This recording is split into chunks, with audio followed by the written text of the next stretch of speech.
Jadi saudara mesti tahu, hari terakhir dimulai ketika Yesus datang ke bumi. So you should know this.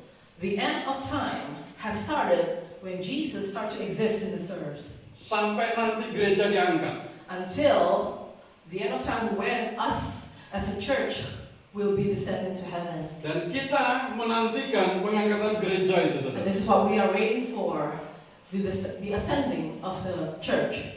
Kalau saudara mendengar pengangkatan gereja, bukan berarti gedung gereja ini pindah. Bukan begitu, When saudara. I'm talking about the ascending of the church, it's not literally mean this whole building will ascend or lift up to heaven. No. Karena kalau gedung gereja ini diangkat, kasihan nanti romo paroki dan orang-orang yang ngurus ini nyari gerejanya nggak ada. You should pity the pastor or the parochial people if this building will be lifted up. They're going to look for their church. Where's our church? Siapa yang akan diangkat gereja-gereja Tuhan di sini? So Kita semua akan diangkat oleh we, Tuhan. as the church, we are the one that's going to be lifted up, ascend to heaven by God. Itulah momen terakhir di hari terakhir itu, saudara. And that day would be the end of time. Dan kita ada di waktu itu sekarang. And this is what we are. We are on that end of Tapi time. kapan waktunya, Pak Lut? Saya tidak tahu. But when will that happen? I don't have the answer. Hanya Bapak yang tahu. Only Father in heaven that knows the Tugas exact. saudara dan tugas saya adalah prepare. Our job is to prepare ourselves. Makanya gereja ini kita sedang menyiapkan para pengantin-pengantinnya Tuhan. And that's why we are preparing ourselves as the bride of Christ. Supaya pada waktu pengantin pria itu siap menjemput kita, kita siap untuk diangkat. saudara. Preparing ourselves. So when our groom, Jesus Christ, finally came to pick us up, we are ready. Jangan sampai ayat yang akan kita baca ini terjadi. But don't let what we are going to read Pada hari terakhir, happen. banyak orang akan berseru kepadaku, kepada Tuhan, Tuhan, Tuhan, bukankah kami bernubuat demi namamu dan mengusir setan demi namamu dan mengadakan banyak mujizat demi namamu juga? Many will say to me on that day, Lord, Lord, do we not prophesy in your name, and in your name drive out demons, and in your name perform many miracles?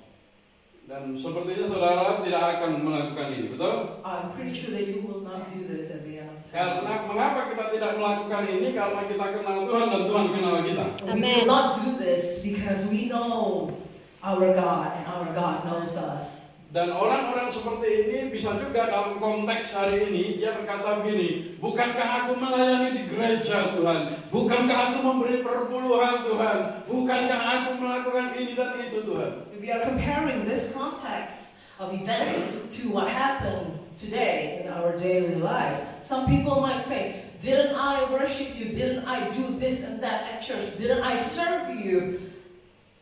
But what happened? Dan pada waktu itulah ayat berikutnya, aku akan berterus terang kepada mereka dan berkata, aku tidak pernah mengenal kamu, nyala daripadaku, kamu sekalian membuat kejahatan. Verse 23, then I will tell them plainly, I never knew you. Away from me, you evildoers. Apa yang terjadi dengan orang-orang ini? So what happened to these people? Mereka merasa selamat. They feel like they are saved. Mereka tidak selamat, tetapi mereka yakin bahwa mereka selamat. But they are actually unsaved, but they are so sure that they are being saved. Mereka adalah orang-orang yang tidak mengerti bahwa ada syarat atau kriteria untuk diselamatkan, saudara. So this kind of people do not understand the requirement or the criteria in order for you to be saved. Atau mereka mungkin adalah orang-orang yang tidak mengerti teologi dengan benar. Or they might not understand the correct theology. Atau mungkin mereka memahami teologi tetapi mereka tidak memenuhi syarat keselamatan itu. Or perhaps those people understood the theology behind it, but they don't fulfill all the requirements to be saved. Saudara sabar dulu, berarti keselamatan ada syaratnya ya Pak Lut ya? So let's be patient. You might say, so in order to be saved, there is actually a requirement. Saya jelaskan sedikit, satu persatu saudara. I will try to explain it to you. Ada kesalahan besar di dalam kita, di dalam orang-orang Kristen memahami doktrin keselamatan. There's a big misunderstanding in the middle of Christian life. Kesalahan yang pertama itu disebut universalisme. But the first mistake was called universalism mistake. Universalisme itu adalah pendapat yang mengatakan begini, bahwa semua orang selamat. So universalism say that everybody has been saved. Dan mereka mempunyai silogisme. Kalian belajar silogisme di kampus? Syllogism. Silogisme itu adalah penalaran yang logis. So if those of you who is studying in university, there is a subject that you can learn by understanding something logically. Ya.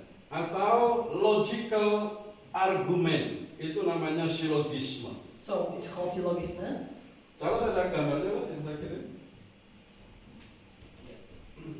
Silogisme orang-orang universalisme itu berkata begini, semua orang selamat, saya adalah orang, maka saya selamat. So this is the logic of those people who call themselves universal.